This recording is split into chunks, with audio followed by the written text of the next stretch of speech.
நம்முடைய தாய் தந்தையாகிய கடவுளாலும் நம் ஆண்டவர் இயேசு கிறிஸ்துவினாலும் நம் அனைவருக்கும் அருளும் அமைதியும் உண்டாயிருப்பதாக. ஆமென். கண்களை மூடி ஆண்டவரை நோக்கி வேண்டிக் கொள்வோம். பேரன்பும் பேராற்றலும் நிறைந்த அன்பின் நல்லவர்களே, நாங்கள் பாவிகளாய் இருந்தாலும் எங்கள் மீது அன்பு செலுத்தி ஒரு தகப்பன் தன் பிள்ளையை அரவணைத்துக் கொள்வது போல அன்பு செலுத்துகின்ற ஆண்டவரே, உங்களுடைய அன்பை நாங்கள் ஒவ்வொரு விஷயம் நாங்கள் நினைவு கூறவும் அதை அசை போட்டு பார்த்து கடந்த காலத்தில் நீர் நடத்தி வந்த அதிசயமான பாதைகளை நாங்கள் நினைவு கூர்ந்து எப்பொழுதும் உங்களுடைய அன்பினை நிலைத்திருக்கவும் உம்மோடு இணைந்திருக்கவும் உங்களுடைய அன்பு என்ன என்பதை எங்களோடு கூட இருக்கின்ற சக மக்களோடு நாங்கள் வெளிப்படுத்தவும் ஆண்டவர் உடைய ஆவியாரின் வழியாக எங்களுக்கு ஒவ்வொரு நாள் உணர்த்தி எங்களை வழிநடத்தி காத்துக் கொள்கிறார்கள். இப்பொழுதும் திருமலையின் வரைவுகளை விலகிக் கொள்ள ஆண்டவர் எனக்கு உதவி செய்கிறார்கள். நீர் பேசும் நாங்கள் கேட்கிறோம். இயேசுவின் மூலம் வேண்டுதல் செய்கிறோம். அன்பின் நல்ல கடவுளே, ஆமென்.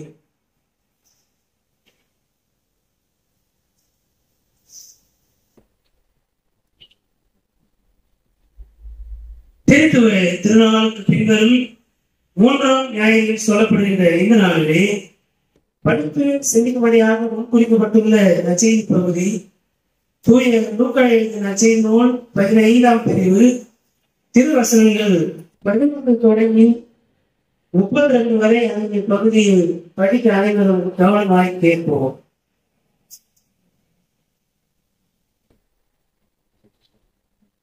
தூய லூக்கா எழுதிய நற்செய்தி நூல் 15ஆம் பிரிவு திருவசனங்கள் 11 தொடங்கி 32 வரை.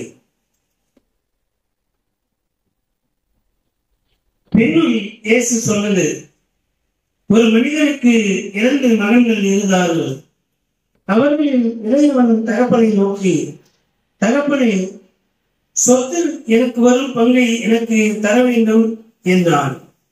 அந்தபடி அவன் அவனுக்கு தன் சொத்தை பங்கிட்டு கொடுத்தான். சில நாட்களுக்கு பின்பு இளைய மகன் எல்லாவற்றையும் சேர்த்துக் கொண்டு தூர தேசத்திற்கு புறப்பட்டு போய் அங்கே தீய வழியிலே வாழ்ந்து தன் சொத்துக்களை அழித்து போட்டான். எல்லாவற்றையும் அவன் செலவழித்த பின்பு அந்த தேசத்திலே கொடிய பஞ்சம் உண்டாயிற்று. அப்பொழுது அவன் குறைவுபட தொடங்கி அந்த தேசத்து குடிகளில் ஒருவரிடத்தில் போய் ஒட்டி கொண்டான். அந்த குடியானவன் அவனை தன் வயல்களில் பன்றிகளை மேய்க்கும்படி அனுப்பினான். அப்பொழுது பன்றிகள் தின்கிற தவிட்டினாலே தன் வயிற்றை நிரப்ப ஆசையாய் இருந்தான். ஒருவனும் அதை அவனுக்கு கொடுக்கவில்லை. அவனுக்கு புத்தி தெரிந்த போது அவன், என் தகப்பனுடைய கூலிக்காரன் எத்தனையோ பேருக்கு நிறைவான சாப்பாடு இருக்கிறது, நானோ பசியினால் சாகிறேன். நான் எழுந்து என் தகப்பனுக்கு போய், தகப்பனே, பரத்துக்கு விரோதமாகவும் உமக்கு முன்பாகவும் பாவம் செய்தேன். இனிமேல் உம்முடைய மகன் என்று சொல்லப்படுவதற்கு நான் பாத்திரவான் அல்ல.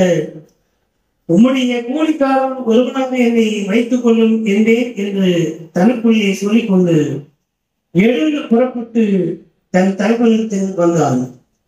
அவன் தூரத்தில் வரும்போதே அவனுடைய தகப்பன் அவனை கண்டு மனதுருகி ஓடி அவன் கழுத்தை கட்டிக்கொண்டு அவனை முத்தம் செய்தான். மகன் தகப்பனை நோக்கி, தகப்பனே, பரத்துக்கு விரோதமாகவும் உமக்கு முன்பாகவும் பாவம் செய்வேன். இனிமேல் உம்முடைய மகன் என்று சொல்லப்படுவதற்கு நான் பாத்திரன் அல்ல என்று சொன்னான். அப்பொழுது தகப்பன் தன் ஊழியக்காரனை நோக்கி, நீங்கள் உயர்ந்த ஆடையை கொண்டு வந்து இவனுக்கு உடுத்தி இவன் கைக்கு மோதிரத்தையும் கால்களுக்கு பாதரட்சியையும் போடுங்கள். கொழுத்த கல்லை கொண்டு வந்து அடித்து அடியுங்கள், நாம் புசித்து மகிழ்ச்சியாயிருப்போம். என் மகனாகியவன் இறந்தான், திரும்பவும் உயிர்த்தான், காணாமற் போனான், திரும்பவும் காணப்பட்டான் என்றான். அப்படியே அவர்கள் மகிழ்ந்து கொண்டாட தொடங்கினார்கள். அவனுடைய மூத்த மகன் வயதில் இருந்தான். அவன் திரும்ப வீட்டுக்கு சமீபமாய் வருகிற போது இசைக்கருவிகள் வாசிக்கிறதையும் நடந்து கழிப்பையும் கேட்டு பணிவிடைக்காரர்கள் ஒருவனை அழைத்து இது என்ன என்று விசாரித்தான். அதற்கு அவன், உம்முடைய சகோதரன் வந்திருக்கிறார். அவர் மறுபடியும் சுகத்துடனே உம்முடைய தகவலத்தில் வந்து சேர்ந்தபடினாலே அவருக்காக கொடுத்த கன்றை அறிவித்தார் என்றார். அப்பொழுது அவன் கோபமடைந்து உள்ளே போக மனதில்லாமல் இருந்தார். தகப்பனோ வெளியே வந்து அவனை வருந்தி அழைத்தான்.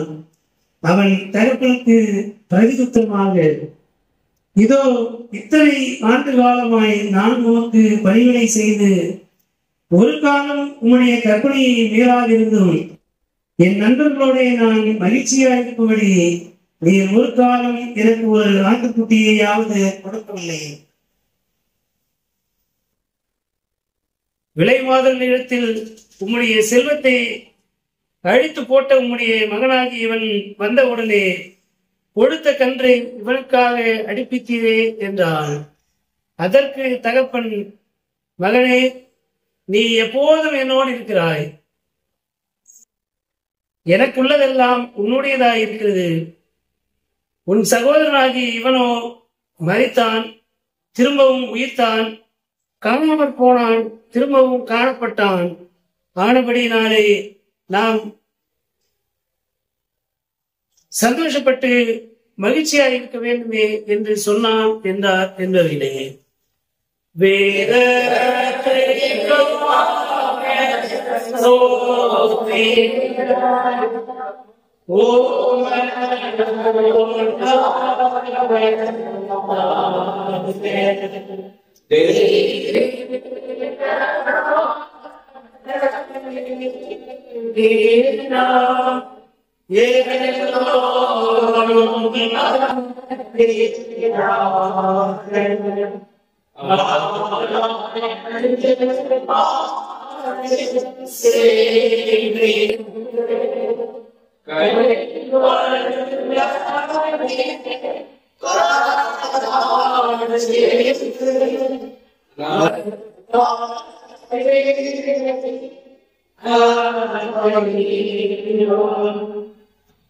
அனைவரும் அமர்வோம். கிறிஸ்துவுக்குள் அன்பான இறைமக்களே, உங்கள் அனைவரையும் ஆண்டவர் இயேசு கிறிஸ்துவின் திருப்பெயராலே வாழ்த்தி வரவேற்கிறேன். திருத்துவ திருநாளுக்கு பின்வரும் 3ஆம் ஞாயிறு என்று சொல்லப்படுகின்ற இந்த நாளிலே மனம் திரும்புதல் என்பதை அடித்தளமாக கொண்டு இந்த நாளின் நற்செய்தி நாம் சிந்திக்க இருக்கின்றோம். மனம் திரும்புதலும் இறையோடு வாழ்கின்ற வாழ்வு, இதுதான் இந்த நாளினுடைய கருப்பொருள். படிக்க கேட்ட இந்த கதை, இது என்னது? இது ஒரு கதை. இந்த கதை நடந்ததா நடக்கவில்லையா என்பது யாருக்கும் தெரியாது. சரிங்களா? இப்படி ஒரு சம்பவம் நடந்ததாக வேறு இடத்துல இல்லை. சரிங்களா? ஏன்னா இந்த அதிகாரத்தை, இந்த லூக்கா 15ஆம் பிரிவினுடைய முதல் 2 வசனங்களை படித்தால்தான் இந்த செய்தி எதற்காக இங்கே இந்த கதையை ஏன் ஆண்டவர் இயேசு சொன்னார் என்பது நமக்கு தெரியும். எனவே முதல் 2 வசனங்களை நான் படிக்கிறேன், கவனமாய் கேளுங்கள்.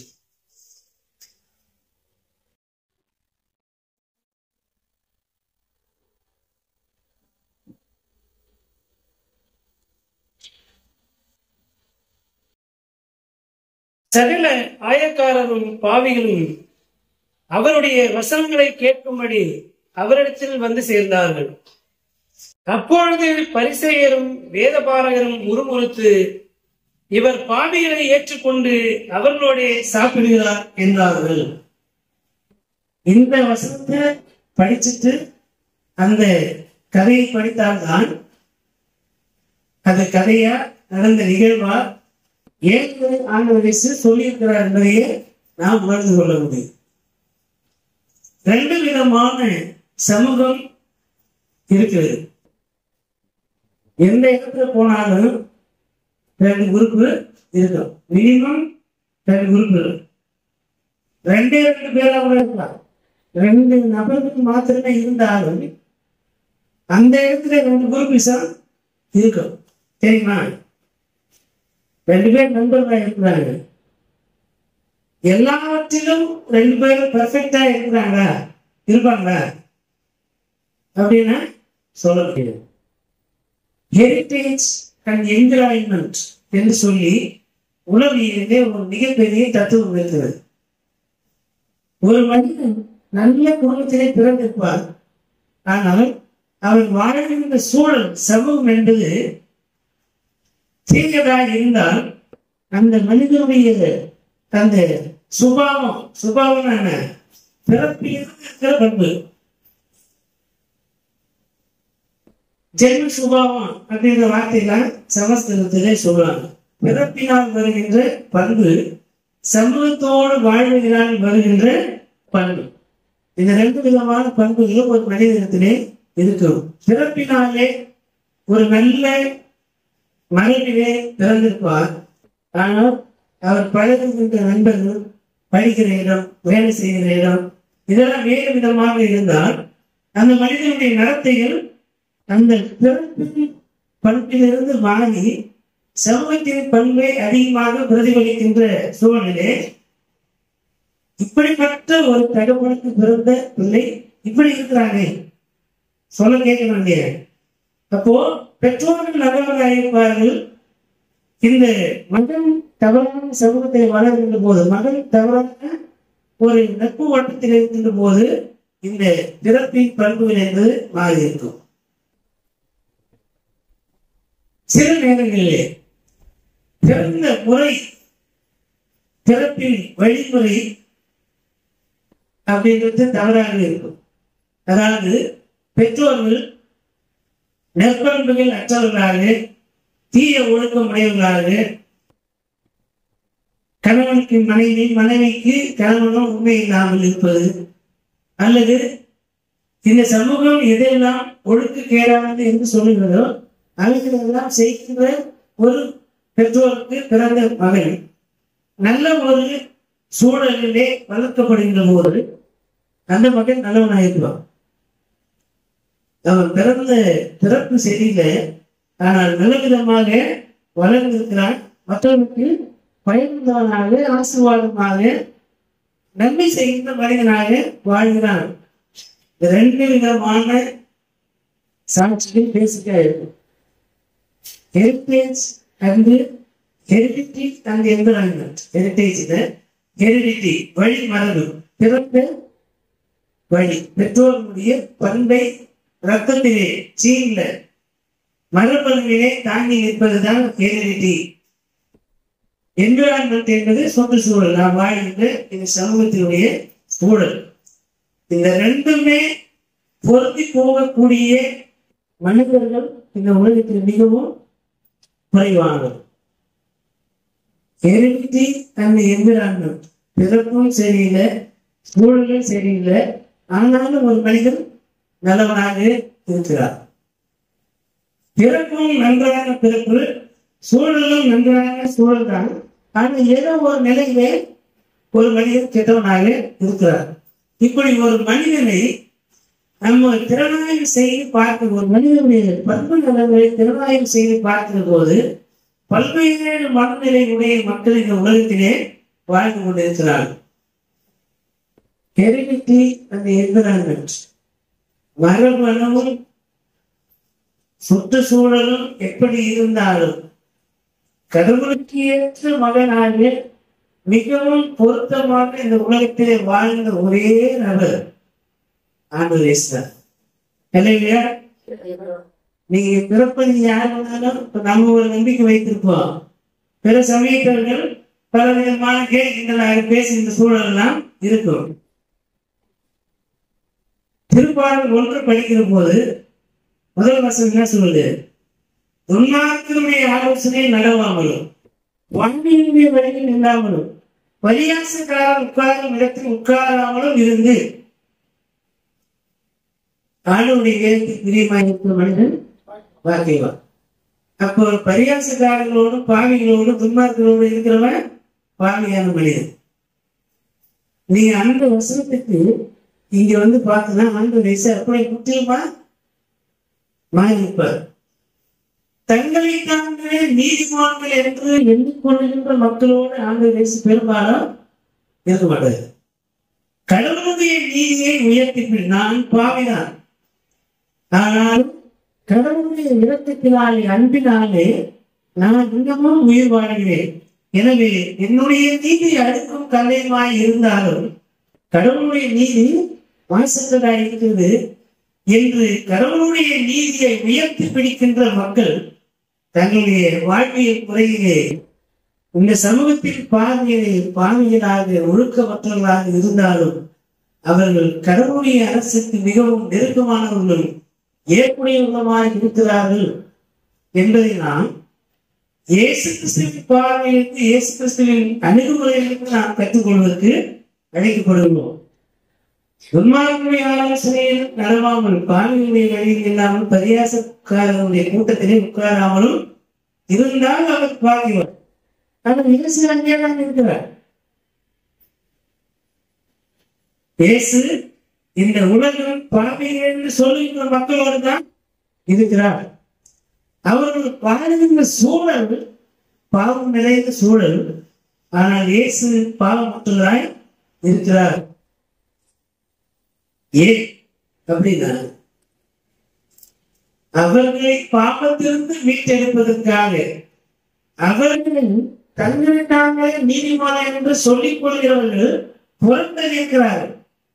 எனவே அவர்களை நீதிமன்றங்களாகும்படிக்கு ஆதரவு பாவியினோடும் வரித்தண்டுவோடும் விலைமாதர்கள் என்று சொல்லப்படுகின்ற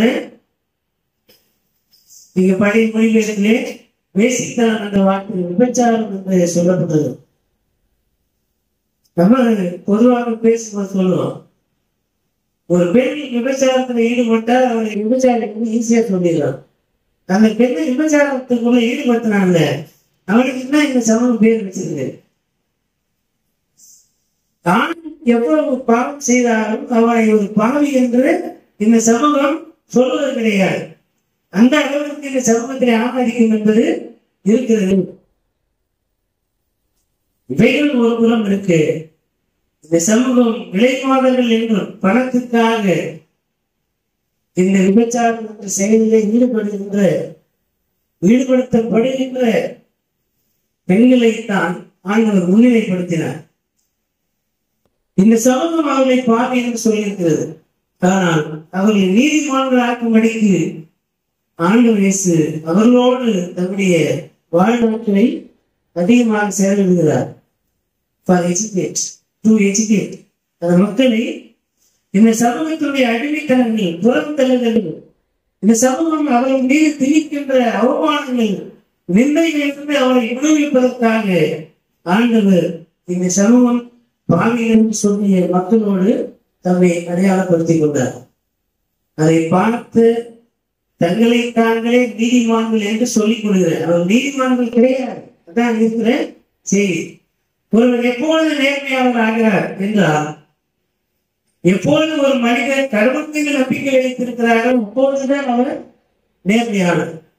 கடவுளின் நீதியை சார்ந்து கொள்ளாமல் சுய நீதியை நின்று கொண்டு மற்றவர்களை குற்றவாளிகள் என்று தீர்க்கின்ற எவருமே இந்த உலகத்திலே நேர்மையாளர் கிடையாது. நான் பாவிதான் நேர்மையான என்று என்னை சொல்லிக் கொள்கிற அளவுக்கு எனக்கு தகுதி இல்லை. அப்படி சொல்வதே ஒரு நேர்மைதான். நான் பாவம் செய்கிறேன், அதை நான் உண்மையாகவே ஏற்றுக்கொள்கிறேன், நான் பாவிதான் அப்படின்னு சொல்றேன் பாருங்க. அதை விட நேர்மையான செயல் எதுவுமே இந்த உலகத்திலே இருக்க முடியாது. கூடுதலாக என்ன இருக்கணும்னா, இப்படி சொல்லிக் கொண்டே திரும்ப திரும்ப பாவம் செய்கிற மக்களாக இருக்கக்கூடாது என்பதுதான் ஆண்டவர் இயேசுடைய எதிர்பார்ப்பை தவிர, நாம் பாவங்களாய் இருப்பதனாலே ஆண்டவர் இயேசு ஒருபோது நம்மை புறத்தள்ளுவது கிடையாது. புறம் தள்ளப்பட்ட மக்களோடு தான் ஆண்டவர் இயேசு தம்முடைய பணியை அதிகமாக செய்கிறார். இப்படிப்பட்ட நிலையில் இயேசுவையே இங்கே பாவி என்றும் அவரையும் இங்கே ஒரு வேசித்தனம் செய்கிறவரை போலவே இந்த பரிசேயரும் மறைநூல் அறிஞர்களும் இயேசுவையே வந்து குற்றப்படுத்துகின்ற ஒரு செயலுடைய முயற்சி தான் இந்த பகுதி. நம்மளே என்ன சொல்லுவோம், கிராமத்துல நிறைய பழமொழியில சொல்லுவாங்க, பணம் முன்னே பாலே குடிச்சாலும் கல்லுதான் குடிச்சாலும் சமூக சொல்லணும். அப்படி சொல்லிட்டு என்ன சொல்லுவோம், அவங்க அம்மா சரியில்லை அதனால அந்த பிள்ளையும் சரியில்லாம தான் இருக்கு, அவங்க அப்பா சரியில்லை அதனால அந்த பையனும் சரியில்லாம தான் இருப்பான். இந்த காமன் சென்ஸ் இருக்குல்ல, இந்த பொது அறிவு சொல்றமே, அதை விட கேள்வியற்ற பாவம் இந்த உலகத்தில் எதுவுமே கிடையாது. யாரோ ஒருவர் நல்லவர்கள் சொல்லியிருப்பார், எனக்கு அவர் தீர்ப்பு செய்திருப்பார், அவர் உண்மையிலே நல்லவர், இப்ப என்னுடைய பார்வையிலே அவர் அங்கே கெட்டவராக இருக்கிறார். ஆனால் இந்த சமூகம் என்ன செய்யுது அப்படின்னா, ஒருவருக்கு ஒருவர் நன்மை செய்திருப்பார், அதனாலே அவர் அவரை நல்லவருக்கு சொல்லுவார். 199 பேர் தீமை செய்துவிட்டு ஒருவருக்கு நல்லது செய்துவிட்டு அந்த நன்மை பெற்ற ஒரு நபர் நன்மை செய்வதை நல்லவருக்கு சொல்லுகிறார் என்றால் எல்லாரும் செய்வது நல்லவருக்கு சொல்ல முடியுமா? சொல்ல முடியாது. இப்போ எல்லோருக்கும் நல்லவராக இருப்பது என்பது கடவுளுடைய பண்பு. கடவுளாக மாத்திரம் அப்படி இருக்க முடியும். ஒருவர் கடவுளுடைய ஆவியை உள்வாங்கி இராவிட்டால் கிறிஸ்துவை போல அந்த உலகத்தில் வாழ்ந்துவிட முடியாது.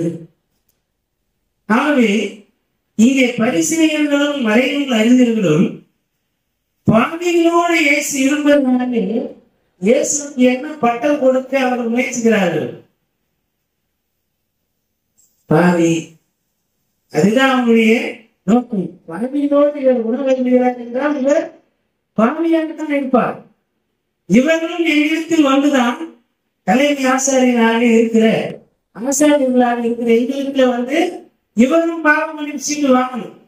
இவரும் என்கிட்ட வந்து பாவத்தை அறிக்கை செய்து அதற்குண்டான பலி கன்றுக்குட்டியாவது ஆட்டுக்குட்டியாவது புறா குட்டிகளையாவது கொண்டு வந்த எண்ணத்திலே பாவம் மன்னிப்பு பெற்றுக்கொள்ள வேண்டும் என்கின்ற அளவுக்கு இந்த ஆசாரியர்களும் மறைநூல் அறிஞர்களும் பரிசேயர்களும் சமய தலைவர்களும் தங்களை தாண்டி கிறிஸ்துவை காட்டிலும் மேலான நேர்மையாளர்களாக, ஏன் கடவுளையே விட மேலான நேர்மையாளர்களாக தங்களை எண்ணிக்கொள்கிறார்கள்.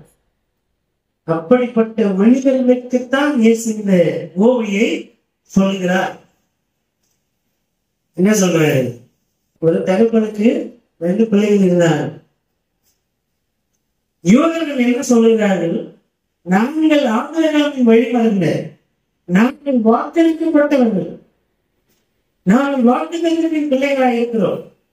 கடவுள் எங்களுக்கு மாத்திரம்தான் சொந்தம்.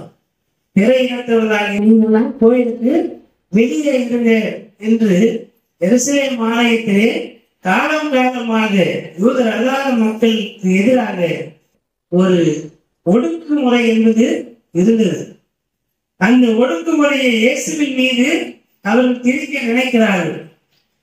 அப்போதுதான் இந்த ஓமையாருக்கு சொல்கிறார், நீங்கள் உங்களை கடவுளின் மக்கள் என்று சொல்லுகிறீர்கள், கடவுளின் வார்த்தையை அறிந்திருக்கிறீர்கள், கடவுள் உங்களுக்கு மாத்திரம் சொல்லணும், நீங்கள் கடவுளுக்கு வாரிசு என்று உங்களை எண்ணிக்கொள்கிறீர்கள், நீங்கள் கடவுளோடு கூட வாழ்வதாக இந்த உலகத்திற்கு நீங்கள் உங்களை வெளிப்படுத்துகிறீர்கள். ஆனால் உங்களுடைய உண்மையான ஆளுமை என்ன, உங்களுடைய மனித சுபாவம், மனித இயல்பு என்ன என்றதை இப்ப நான் உங்களுக்கு என்ன பண்றேன், வெளிச்சம் ஒவ்வொன்று காட்டுறேன், கொஞ்சம் வெயிட் பண்ணுங்க என்று சொல்லிட்டு தான் அந்த கதையாக சொல்லுகிறார். ஒரு தகப்பனுக்கு 2 மகன்கள் இருந்தார்கள். ஒருவன் தகப்பனோடவே இருக்கிறார்.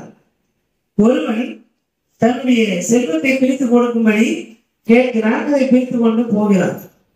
அந்த இடத்திலே அந்த மகன் செய்த தவறு என்னன்னா, ஒரு மகனாக இருந்து தகுதியோடு வாழ்வதுதான் உயர்ந்தது என்பதை உணராமல் தகப்பனுடைய செல்வத்தை மாத்திரம் உரிமை கொண்டாட நினைக்கிறான். இன்னைக்கு எல்லா பிள்ளைகளும் நம்ம அப்படிதான் இருக்கிறோம். அப்பா அம்மாவுடைய சொத்தை பட்டறை எழுதி வாங்கிக்கணும்னு நினைக்கிறோமே தவிர, அப்பா அம்மா தான் நம்முடைய உயர்வான மேலான சொத்தை நினைச்சு அவர்களை பாதுகாக்கவோ பராமரிக்கவோ நாம முயற்சிப்பது இல்லை. அந்த இடத்திலே இந்த முதல் மகன், இங்க மூத்த மகன் இளைய மகன் இருக்கு. ஆனால் இந்த கதையினுடைய முக்கியமான மகன் யாருன்னா இளைய மகன். அவர் தன் தகப்பன் தான் தன்னுடைய செல்வம், தகப்பனோடு வாழ்வதுதான் மேலான உயர்வான நிலையான வாழ்வு என்பதை உணர்வாங்க. தகப்பனுடைய சொத்துக்கு மாத்திரம் ஆசைப்பட்டு அந்த சொத்தை வாங்கிட்டு போய்தான் தவறான வாழ்க்கை முறையை வாழ்ந்தாங்க இல்லையான்னு நமக்கு தெரியாது. சரிங்களா? அதுதான் வார்த்தைகளை நம்ம கவனமா பயன்படுத்தணும். அவன் போன நண்பர்களோடு பணத்தை செலவழித்தான், வெறும் கையாக திரும்பி வந்திருக்கிறான். அவன் எப்படி வாழ்ந்தான் என்பதை தகப்பன் என்ன பண்ண இவாலுவேட் பண்ண. நீ பாவம் செஞ்சுட்டு வந்திருக்கிற தகப்பன் சொல்லல. யாருதான் அவன் பாவம் செஞ்சான்னு சொல்றது? அவன் பாவம் செஞ்சான் யார் சொல்றது? அவன் தகப்பனுக்கும் பகத்துக்கு விரோதமா பாவம் செய்யணும்னு சொன்னானே தவிர, நான் எல்லாத்தையும் எடுத்துன்னு போய் விபச்சாரம் பண்ணி செலவு பண்ணுறேன்னு சொன்னானே இல்லை. தகப்பனுடைய வீட்டை விட்டு வெளியே போனதைத்தான் அவன் பாவமாக உணர்ந்தான். சாப்பாட்டுக்கு வழியில்லாத வருகின்ற போது திரும்பவும் தகப்பனத்திலே சேர்ந்தான். அவன் பாவம் செய்தான் என்று சொன்னது அவன் அண்ணன் தான். மூத்த மகன் என்ன பண்றான்? இவன் தேசிகளோடும் பாவிகளோடும் தன்னுடைய சொத்தை எல்லாம் செலவழித்துட்டு வந்திருக்கிறான் அப்படின்னு சொன்னது மூத்த மகன் தான். தகப்பன் ஒரு இடத்துலயா தன் மகனை நீ விபச்சாரம் பண்ணிட்டு வந்துக்கிற, நீ பாவம் பண்ணிட்டு வந்துக்கிற, இந்த பாவம் பண்ண அந்த பாவம் பண்ணா சொல்லவே இல்லை. ஆகவே தகப்பன் தன் மகனை குற்றவாளியாக முதல்ல பார்க்கவே இல்லை. யோக முறைமையின்படி வாரிசு உரிமை என்பது ஒரு வீட்டுல 3 பிள்ளைங்க இருந்தாங்கன்னா மூத்த மகனுக்கு மூத்த பிள்ளைக்கு தான் வாரிசு உரிமை. அதன் அர்த்தம் என்னன்னா, அது பொருள் என்னன்னா, எல்லா மகனுக்கும் ஒரு பாகத்தை பிரித்து கொடுத்து விட்டு பெற்றோர்களுக்கு என்று ஒரு பாகத்தை வைத்திருப்பார். அந்த பெற்றோர்களுடைய பாகம் அந்த மூத்த மகனுக்கு போய் சேரும். அதுக்கு பேர் தான் வாரிசு உரிமை. சரிங்களா? இந்த குடும்பத்தினுடைய தலைவன் பெற்றோர்களை பராமரிக்கின்றபடினாலே பெற்றோருடைய பாகம் சேர்ந்த மூத்த மகனுக்கு சென்று சேரும். ஆகவே இளைய மகன் ஒரு பாகத்தை வாங்கி கொண்டு சென்றாலும் இங்க எத்தனை பாகம் இருக்குது? 2 பாகம் இருக்குது இந்த கதையின்படி. அப்போ தகப்பனுக்கு தான் வருகிறானே தவிர தன்னுடைய அண்ணனுக்காக போகல. பல நேரம் இந்த குடும்பம் இல்லை, பெற்றோர்கள் இறந்து விட்டால் அந்த குடும்பமே தனித்தனியா போய் அதுக்கப்புறம் தம்பி அக்கா தங்கச்சி போறது வர்றதுலாம் பெரும்பாலும் இருக்காது. ஒரு வீட்டுல அப்பா அம்மா வீட்டுல யாராவது ஒரு பிள்ளை இருப்பாங்க, மற்றவங்க எல்லாம் வெளியே இருப்பாங்க. அப்பா அம்மாவோட யாராவது ஒருத்தர் இருக்கிறவங்க அந்த வீட்டுக்கு வருவாங்க. அப்பா அம்மா 2 பேரும் ஏற்றுட்டாங்கன்னா இதுக்கு மேல அங்க என்ன நம்ம ஏற்காங்க போகணும் அப்படின்ற மனநிலையோட தான் இருக்குமே தவிர, நம்ம தங்கச்சி இருக்கிறது, நம்ம அண்ணன் இருக்கா, நம்ம தம்பி இருக்கா, போய் பார்த்துட்டு வரணும்ன்ற என்னன்னா வராது. இந்த சொத்தை பிரிச்சு தன் பேருக்கு மாற்றுகின்ற வேலைக்கும் தான் தாய் வீடு தகப்பன் வீடு இது எல்லாமே. அதன் பிறகு அண்ணனாவது தம்பியாவது அக்காவது தங்கச்சியாவது என்ற நிலைக்கு இந்த குடும்பங்கள் உழைத்து போகின்றன. இப்படிப்பட்ட சூழலிலே அந்த மூத்த மகன் தன் தம்பியின் மீது வைக்கின்ற குற்றச்சாட்டு சரியாகவே இருக்கலாம் அவனுடைய பார்வையிலே. ஆனால் கடவுளுடைய பார்வையில இருந்து பார்க்க கற்றுக்கொள்ள வேண்டும். ஒரு தகப்பன் தன் பிள்ளைகள் என்னதான் பாவம் செய்தாலும் அவர்களை மனப்பூர்வமாக ஏற்றுக்கொள்கின்றவர்களாக பெற்றோர்கள் இருக்கிறார்கள். இது இயல்பா இருக்கா இல்லையா? சில நேரங்களில் பிள்ளைகளை பாரபட்சமாக நடத்துகின்ற பெற்றோர்கள் இருக்கிறார்கள். மூத்த மகன் இளைய மகன் செய்வாங்க. ஏதாவது ஒரு பிள்ளையை அதிகமாக செல்வா கொடுத்துக்கிட்டு ஏதாவது ஒரு பிள்ளையை பாரபட்சமாக நடத்தி சூழல்கள் எல்லாம் இருக்கும். ஆனால் கடவுள் அப்படிப்பட்டவர் கிடையாது. இந்த கதையில இருக்கிற தகப்பனும் கடவுளுடைய பங்கை ஒரே ஒரு தகப்பன் தான். ஏன்னா கூட இருக்கிற மகனையும் குறைத்து மதிப்பிடவில்லை, போய் வருகின்ற மகனையும் புறத்தள்ளவில்லை. ஆகவே கடவுளுடைய பார்வையிலிருந்து, கிறிஸ்துவின் மனநிலையிலிருந்து இந்த செய்தியை படிக்கிற போது இங்கே ஆண்டவர் இந்த கதையின் மூலமாக சொல்ல வருகிற செய்தி, பாவம் செய்கிறவர் தன்னுடைய பாவத்தை விட்டுவிட்டு கடவுளுடைய இரக்கத்தின் நேராக திரும்ப வேண்டும். நேர்மையாக இருக்கின்றவர்கள் தொடர்ந்து அந்த நேர்மையிலே இருக்க வேண்டும். அந்த நேர்மையை மற்றொரு குற்றவாளிகள் தீர்ப்பதற்காக பயன்படுத்த கூடாது. நான் நேர்மையா இருக்கிறேன் என்றால் அது கடவுளின் கட்டளை எனக்கு கொடுக்கப்பட்ட நீக்கப்பட்ட வாழ்வு. அதற்காக நான் நேர்மையாக வாழ்கிறேன் தவிர எனக்கு அடித்திருக்கின்றவரை குற்றம் சொல்ல வேண்டுமானால் நான் நேர்மையாக இருந்தாக வேண்டும். ஏன்னா நானும் தப்பு குழந்தை இன்னொருத்தர் தப்பு குழந்தை என்ன சொல்லுவான், அவரை சுட்டி காமிச்சா ஆமா இவர் பெரிய யோகி, இவர் வந்து எனக்கு சொல்ல வந்துட்டாரு அப்படி சொல்லுவதற்காகவே நான் பல நேரங்களே நேர்மையாளர்களை போல நடந்து கொள்ள முயற்சிக்கிறோம். அது என்ன, நாம் கடவுளோடு இருந்தால் கடவுளுடைய நீதியை உள்வாங்கி கடவுளுடைய மனநிலை உடையவர்களாக, கிறிஸ்துவனுடைய மனநிலை உடையவர்களாக எப்போதும் அதிலே நாம் நிலைத்திருக்க வேண்டும். அது சாகும் நேரம் வரும் வரையிலும் அப்படி நாம் வாழ்வதற்கு அழைக்கப்படுகிறோம். நான் கடவுளோடு இருக்கிறேன், நான் வந்து என்னுடைய தகவலுடைய வாக்குசாட்சி இருக்கிறேன், அதனால கொஞ்சம் அட்வான்டேஜ் எடுத்து எனக்கு அடுத்திருக்கின்ற எல்லாரையும் நான் ஞாபகம் கொடுப்பேன் அப்படிங்கிற வேலையை நாம் செய்யக்கூடாது. அதனால்தான் ஆண்டவரே சொல்லுவார், மற்றவர்களை குற்றவாளிகளுக்கு தீர்க்காதீர்கள், அப்போ நீங்கள் குற்றவாளிகள் என்று தீர்க்கப்பட மாட்டீர்கள். என்னுடைய வலது பக்கமாவது இடது பக்கமாவது யார் உட்கார வேண்டும் என்று தீர்மானிப்பது என்னுடைய வேலை கிடையாது. ஒருவரையும் இங்கே குற்றவாளிகள் என்று தீர்ப்பதற்கோ அல்லது என்னுடைய அரியாசனத்திற்கு நீதிமன்றம் என்று ஏற்றுக்கொள்வது என்னுடைய வேலை கிடையாது. உங்களுடைய சாதனை என்று உங்களுக்காக பரிந்து மன்றதான் என்னுடைய வேலை தவிர உங்களை நீதிமான்கள் என்று ஏற்றுக்கொள்வதும் அறிவிப்பதும் தந்தையாக கடவுளுடைய வேலை என்று ஆண்டவரே அப்படி சொல்லியிருப்பதை நாம் அறிந்திருக்கிறோம். ஆகவே இங்கே தந்தையினுடைய மனநிலையிலிருந்து நாம் இந்த வசனத்தை நாம் படிக்கிற போது கடவுளினுடைய அன்பு என்ன என்று பார்க்கிற போது மனம் திரும்ப வேண்டும் என்ற எண்ணம் நமக்கு உள்ளே வந்துவிட்டாலே அப்பொழுதே கடவுளுடைய ஆமையானவரை நமக்குள்ளே ஆண்டவர் ஊற்றி விடுகிறார். ஏன் தெரியுமா, இந்த தகப்பன் மகன் தூரத்திலே வருகிறதை கண்டு அவன் வந்து பாவ மன்னிப்புலாம் கேட்கல. எப்ப மன்னிப்பு கேட்கிறான், தகப்பன் தூரத்திலே மகன் வருகிறதை கண்டு அவன் ஓடி போய் அந்த தகப்பன் தன் மகனை இருந்து கட்டி கொண்டு தகப்பன் மகனுமாக 2 பேரும் அழுகிறார்கள். அதன் பிறகுதான் இவன் வாயை திறந்து அப்பா உண்மையுடைய வேலைக்கார வச்சுங்கன்னு சொல்லுகிறான்.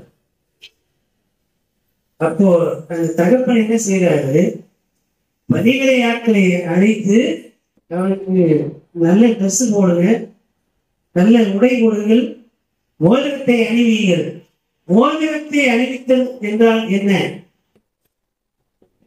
நீ என்னுடைய வேலைக்காரன் அல்ல, இப்பொழுதும் என்னுடைய மகன் தான்.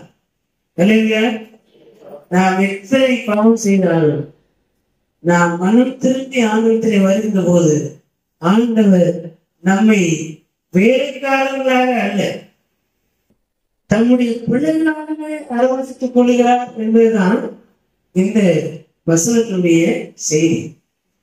2வது, தனி மனித வாழ்விலே அந்த மகன் நிறைய பாவம் செய்திருக்கிறான். நாம் ஒவ்வொருவருமே பல விதமான பாவங்களை செய்கிறோம். தாவீது அரசர் சொல்லுகின்ற போது மறைவான குற்றங்களுக்கு என்னை நீங்களாக்கி ரட்சியுங்கள் சொல்லுவார். ஏன் இந்த வசனத்தை சொல்லணும், பல நேரங்களில் நம்ம எல்லாருமே ஒழுக்கமானவர்கள் என்று இந்த உலகம் சொல்லத்தக்கதாக வாழ்வோம். ஆனால் நமக்கு தான் தெரியும் நான் என்னென்ன விதமான பாவங்களை இருந்து தனி மனித வாழ்வே செய்கிறேன். அது சிந்தையினாலும் வார்த்தையினாலும் செய்தினாலும் ஏதோ ஒரு நிலையிலே கடவுளுக்கு விரோதமான பாவத்தை என்னுடைய உள்ளத்திலே கற்பம் தரித்து செய்து அதை மனிதனுக்கு விரோதமாக செயல்படுத்தி கொண்டுதான் இருக்கிறோம்.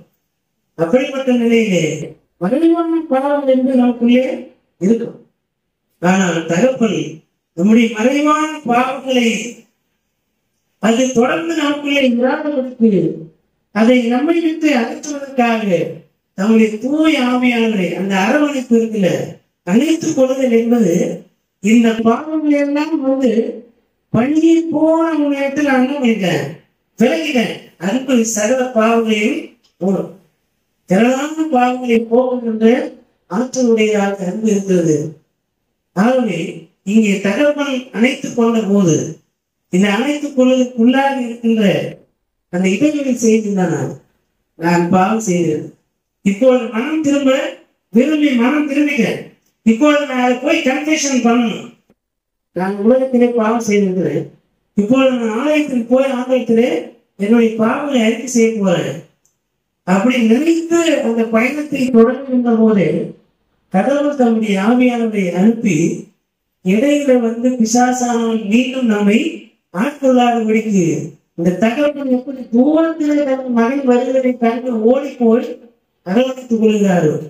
ஒருவரையில சகோதரர் இப்ப அண்ணன் வந்து கொண்டத்தை வேலை செஞ்சிருக்காரு. அதனால தம்பி வந்தது அவருக்கு தெரியல. ஆழவாரம் கேட்ட பிறகுதான் என்ன பண்ணுகிறாரு, வந்து எல்லாத்தையும் விசாரிக்கிறார். தம்பி வரும்போது அப்பா மேல இருந்து பார்க்கும்போது அண்ணன் கீழே இருந்து பார்த்துருந்தா என்ன பண்ணிருப்பாரு, வெளியே போனார். உனக்கு இங்கேதான் வேலை, உன் சொத்தை என்ன வாங்கிட்டு போயிருந்த, இங்க எதுக்கு வேலை, உனக்கு என்ன இங்க வேலை என்று என்ன பண்ணிருப்பான். நாங்க வேலைக்காரன், அப்பா வேலைக்காரனை கூப்பிட்டு பிள்ளைய அணிவிக்க செய்கிறார். அண்ணன் பார்க்கறான்னு முதல்ல 4 பேர் கூப்பிட்டு பவுன்சர் சொல்றாங்க. இல்லை இப்பெல்லாம் பெரிய பெரிய ஆள் வந்து 4 பவுன்சரு பக்கத்திலே இருப்பாங்க. ஏன் கல்யாணத்திலே இருக்குது. இந்த படிக்கட்டுல ஏறி அந்த படிக்கட்டுல இறங்குன்னு சொல்றதுக்கு 4 கிலோ கருப்பு பைக்கு போட்டுட்டு 100 கிலோ இருக்கிற அளவுக்கு என்ன பண்ணுவாங்க, பார்க்கவே வந்து பயங்கரமா ஏதோ வந்து சிங்கிள் நிற்கிற மாதிரியே இருக்கும். அந்த மாதிரி 4 பவுன்சர் வச்சுக்கிட்டு கல்யாண வீட்டுல வந்து அட்டகாசம் பண்ற சூழ்நிலை இந்த உலகம் இன்னைக்கு இருக்குது. அப்ப அந்த அண்ணன் பார்த்துருந்தாங்கன்னா என்ன பண்ணிருப்பான், 4 பேரு ஆளை விட்டு அவன் உள்ளே வரக்கூடாது. எங்க அப்பா அவனுடைய கண்ணில் அவன் படுறதுக்கு முன்னாடி என்ன பண்ணேன், அவனை தொட்டை விட்டுறார் அப்படின்னு சொல்லி பாட மாட்டாங்க. இந்த மனிதனுடைய இயல்பு. ஆனால் ஒருவேளை தன் மூத்த மகன் அப்படி வந்து என் இளைய மகன் காணாம போன என் மகனை தொட்டிட்டு கூடாது என்பதற்காக என்ன பண்ணியிருப்பாரு, ஒருவேளை எனக்கு முன்பாக அவன் வந்து அவனை தடுத்து விடாதபடிக்கு நான் போய் அவனை அரவணைத்துக் கொள்ள வேண்டும்.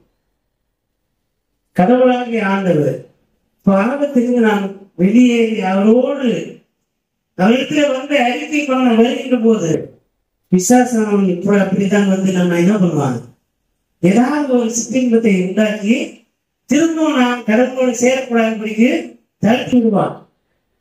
நாம் பாவத்திலிருந்து எழுந்து அதை அறிக்கை செய்ய வருகின்ற போது ஆண்டவர் கூட அப்படித்தான் ஓடி வந்து நம்மை மீண்டும் பிசாசான ஆட்கொள்ளாதபடிக்கு தூக்கிக் கொள்கின்றவராக இருக்கிறார்.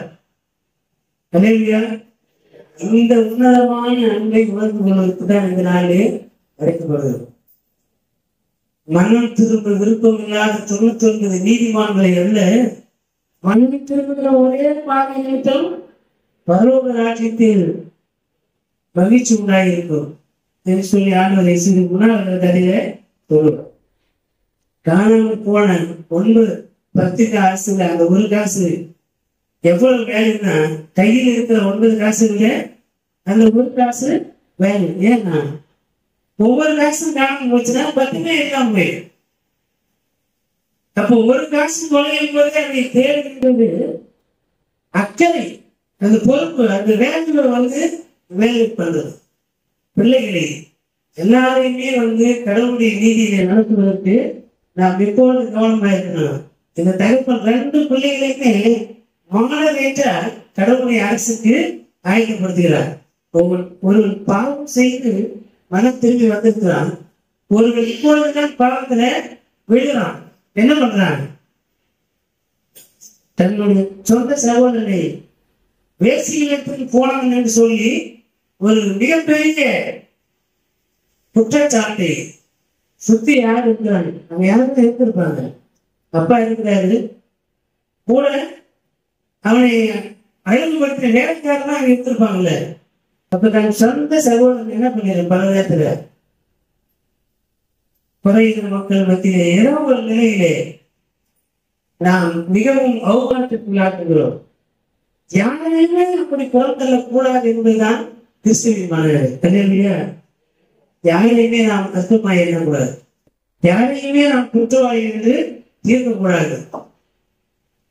தவறு செய்கிறாங்க, அதை உணர்த்தலாம். குற்றம் உணர்த்துதல் என்பது வேறு, குற்றப்படுத்துதல் என்பது வேறு. ஒரு மனம் திரும்புவதற்கான முயற்சிக்காக எதையுமே நாம் செய்யாமல் நீ பண்ணி வெளியே போய் சொல்லுவது குற்றப்படுத்துதல். நீ இந்த தப்புலாம் செய்யறப்ப இனி செய்யாது. இப்படிலாம் இருந்தன கடவுளுடைய ஆசீர்வாதத்தை பெற்றுக்கொள்ள முடியாது என்பது உணர்த்துது. இந்த 2 எதை நாம் செய்கிறோம்? இந்த மூத்த சகோதரர் பரிசேயர்களை போல, ஏன் நம்மை போலதான் இருக்கிறோம். நம்ம அப்படிதான் இருக்கிறோம். பரிசேயர்கள் அப்படி இருந்தார்கள். நாங்கள் தான் நீதிவாங்க, நாங்கள் தான் கடவுளுடைய மக்கள், நாங்கள் தான் நாங்கள் பிள்ளைகள், நாங்கள் வாக்குத்தத்தத்தின் பிள்ளைகள். மற்றவர்கள் எல்லாருமே இங்கே பாவிகள். அவர்கள் கடவுளுடைய பிள்ளைகள் கிடையாது. அவர்கள் எங்களுக்கு வேலை செய்கிறவர்கள். எங்களுக்காக பொருளாதாரத்தை ரத்த வேலை சிந்தி தாங்களை மாற்றம் கொண்டு வந்தது. மற்றபடி இங்க உரிமை கொண்டாடுவது அவர்களுக்கு எந்த இடமும் கிடையாது என்று சொல்லி நிலையில் மற்ற மக்களை நடத்தினார்கள். அப்படிப்பட்ட மக்களுக்கு, அந்த பரிசேயர் கூட்டத்திற்கு, நம்மை போன்ற சுயநீதி பேசிக்கொண்டு மற்றவர்களை குற்றவாளிகளுக்கு தீர்க்கின்ற மக்களுக்கு ஆண்டவர் சொல்வது, மற்றவர்களுக்கு நீங்கள் எதை எதிர்பார்க்கலோ அதை மற்றவர்களுக்கு செய்யுங்கள். உன்னிடத்தில் நீ அன்பு கூறுவது போல உனக்கு அடுத்திருக்கின்ற உன் சகோதர சகோதரத்திலே அன்பு செலுத்து. முதலாவது இந்த சொத்தை பிரிச்சு கொண்டு போன மகன் செய்த பாவம். ஒரு தகப்பனையும் தாயையும் மதித்தனால அப்பொழுது வாழ்ந்த பூமியிலே நீடித்திருக்கும் என்ற கட்டளை என்ன பண்றான்? நீங்கி போயிட்டான். எனவே பரத்தின் விரோதமாகவும் கட்டளையை கடைபிடிக்கவில்லை, பெற்றோரை கடன் பண்ணவில்லை, சுய விருப்பத்துக்கு சுய இச்சைக்கு விருப்பம் கொண்டு போய்விட்டான். அது அவன் செய்த பாவம். மூத்த மகன் செய்த பாவம். நிலத்தில் அன்பு கூறுவது போல சகோதரத்திலே அன்பு கூறு என்ற கட்டளை அவன் மதிக்கவில்லை. அவன் சொத்து இப்ப அவளுக்கு சொத்து தான் முக்கியமா தெரிஞ்சு மனம் திரும்பி வந்த தன்னுடைய தம்பி முக்கியமா படல. இப்படிப்பட்ட நிலையிலே நாம் எதை கடைபிடிக்க வேண்டும்? கடவுள் மீது அன்பு செலுத்த வேண்டும். தகப்பன் மீது, தாயின் மீது, பெற்றோர்கள் மீது, கடவுள் மீது அன்பு செலுத்துகின்ற மக்களாக இருக்க வேண்டும். வெற்றிகள் ரிலேஷன்ஷிப். உங்கள் சகோதர சகோதரிகளே அன்பு செலுத்து. சொத்து இல்லை, சகோதர அன்புதான் இங்கே முக்கியம். எனவே இந்த ஹொரிசான்டல், இந்த கிடைமட்டமான சகோதர உறவிலே உண்மையாயிருக்கு. ஆகவே கடவுளோடு நான் உண்மையா இருக்கணும், சகோதரர் இருக்கணும், அன்பு செலுத்தணும். அப்படிப்பட்ட அன்புதான் கிறிஸ்துவினுடைய சிலுவை இறப்பின் வழியாக நமக்கு முன்வைக்கப்பட்டிருந்தது. இந்த கிறிஸ்துவிலே வெளிப்பட்ட அனைத்தையும் மன்னித்து, அனைத்தையும் ஏற்றுக்கொள்கின்ற, அனைவரையும் ஏற்றுக்கொண்டு அன்பு செலுத்துகிறார். கிறிஸ்துவின் சிலுவையின் வழியாக வருகிற அந்த அன்பின் பண்பை அணிந்து கொண்டு வாழ்வுக்கு இந்த நாளிலே நம்மை ஒப்புக் கொள்வோம். கடவுள் நம்மை ஆற்றுப்படுத்தி ஆசீர்வதித்து வழிநடத்தி காப்பாராகும். ஆமென். கண்களை மூடி ஆண்டவரை நோக்கி வேண்டிக் கொள்வோம். எங்களை அதிகமாக நேசித்து என்னை பாதுகாத்து பராமரித்து வழிநடத்தி வருகிற அன்பின் நல்ல கடவுளே, உடைய மாட்சியிலே திருப்பெயருக்கு துதிகளையும் தோற்றங்களை இருக்கிறோம். பலியை பார்த்து கீழ்ப்படுகிறது, சர்வாங்க தகன பலியை பார்க்கிறோம். கர்த்தருக்கு பயப்படுகிற பயமும் வெளியேறப்பட்டது. பலியை அல்ல இரக்கத்தையே விரும்புகிறேன். என்று சொல்லி என்னை அழைக்கிறேன். கடவுளாகிய ஆண்டவர் பலியை விரும்புகிறதை காட்டிலும் இறக்கத்தை விரும்புகிறோம். உமக்கு முன்பாக நாங்கள் கட்டளையை கடைபிடித்து சகோதரத்தில் அன்பு செலுத்தி வாழ்கின்ற வாழ்வியை உங்களிடத்தில் எதிர்பார்க்கிறேன் என்பதை இந்த நாளிலே இந்த மனம் திரும்பிய மைந்தன் சுயநீதி பேசுகின்ற சகோதரன் வழியாக எங்களுக்கு உணர்த்தியிருக்கிறேன். யூதனாக பிறகு கிறிஸ்துவை ஏற்றுக்கொண்ட மக்களை துன்புறுத்திய சவுலை உடைய திருக்காட்சியின் வழியாக மனம் திரும்ப செய்து கிறிஸ்துவின் அருத்தொண்டனாக இந்த உலகத்திலே வாழும்படிக்கு மனம் திரும்புவதை கட்டளையிட்ட ஆண்டவர். அப்படிப்பட்ட ஒரு மாற்று உருவாக்கத்திற்கும் என்னுடைய ஆளுமையிலே ஒரு மறுரூபமானதற்கும் இதனாலே உங்களுடைய திருவசனின் வழியாக உடைய ஆவியான வழியாக எனக்கு உணர்த்தி என்னை வழிநடத்தி இருக்கிறேன். அதற்காக உங்களுக்கு நன்றி படைக்கிறோம். நாங்கள் கடவுளாகி உங்களிடத்திலே அன்புடையவர்களாக இருந்து சுயநீதி பேசுகின்ற மக்களாக இல்லாமல் எல்லோரையும் அரவணைத்துக் கொள்கின்ற தகப்பனுடைய அன்பு உடையவர்களாக இருக்கத்தக்கதாக ஆண்கள் இந்த நாளிலே என்னை ஏற்றுக்கொள்ள நாங்கள் உங்களிடத்திலே ஒப்புவிக்கிறோம். கேட்ட வார்த்தையின்படி ஒருவருக்கு ஒருவர் அன்பு செலுத்தி ஒருவருடைய குறைவை ஒருவர் மன்னித்து ஒருவரை ஒருவர் ஏற்று வாழ்கின்ற இந்த கூட்டுவருமை வாழ்வுக்குள்ளாக எங்களை நாங்கள் ஒப்புவித்து வாழ எப்பொழுதும் ஒவ்வொரு கடவுளாக ஆண்டவர் எங்களோடு கூட எங்களை ஆற்றுப்படுத்தி வழிநடத்தி காத்தல் என்பார் விடுதலை மன்னாடுகிறோம். இந்த வழிபாட்டினை பங்கேற்கின்ற மக்கள் ஒவ்வொருவரையும் ஆசிர்வதிக்கிறார்கள்.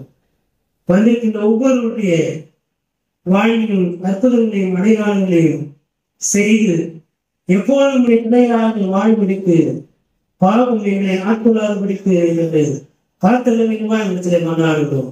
இந்த வார்த்தையை கேட்கிற ஒவ்வொருடைய உள்ளத்திலும் தூய் ஆவியான துணி கொண்டு ஒவ்வொரு நாளும் திருவசனங்களின் வழியாக கிறிஸ்துவின் மனநிலையை உடையவர்களாக வாழத்தக்கதாக ஆட்கொண்டு வேலைக்கு காத்துக் கொள்கிறார்கள். எல்லா குந்திகளும் இருக்கிறோம். இதனால் உங்களுடைய அனைத்து நிகழ்வுகளையும் உடைய கருத்துக்கு ஒப்புவிக்கிறோம். ஒவ்வொரு இறை மக்களுக்கும் நல்ல சுகத்தையும் ஆற்றலையும் வெள்ளையும் தந்து வேலைக்கு காத்துகிறார்கள். கடந்த நாட்களிலே இந்த மண்ணுள்ள வாழ்விலிருந்து வலிந்து இப்போது அரசுகளாக இருக்கின்ற கருமையான தாயார் முத்துக்கள் நாம அவருடைய ஆன்மாவுக்காகவே இருக்கிறோம். அவருடைய ஆன்மாவுடைய சமூகத்தில் இழைப்பார்ந்தது என்கிற நம்பிக்கையோடு உமக்கு நாங்கள் தோத்திரங்களை நடத்தி இருக்கிறோம். அம்மாவுடைய மறைவினாலே பேருந்துகளாக இருக்கின்ற குடும்பத்தினுடைய மகள்கள் பேரப்பிள்ளைகள் ஒவ்வொருவரையும் ஆண்டவர் சமாதானப்படுத்தி முடியாதவர்களால் நிறைத்து காத்திருந்த ஆண்டவர் திருமணத்திற்காக அந்த சகோதரியும் அவருடைய குடும்பத்தையும் முடிக்காத்து ஒப்புகிறோம். நாளை நடைபெறும் இந்த திருமணத்தை ஆசிர்வதிக்கிறார்கள். எல்லா குட்டிகளும் பேசுகிறார்கள். வேண்டுதல் செய்கிறோம். அன்பு நிறைய நாமே அனைத்து ஆட்சி நிறைய தந்தை வாங்கி கடவுளை நம்முடைய ஆண்டவர் மித்தமாக அமைதியும் தூயாவினுடைய வல்லமையில பாதுகாப்பு பராமரிப்பும் மாறாத வெற்றியுடன் உறவு வைத்து வளர்த்தோம். இந்து வீட்டு விழா கலந்து விளையாடுவோம். நீடித்து நினைத்திருந்து வழித்தி காப்பதாக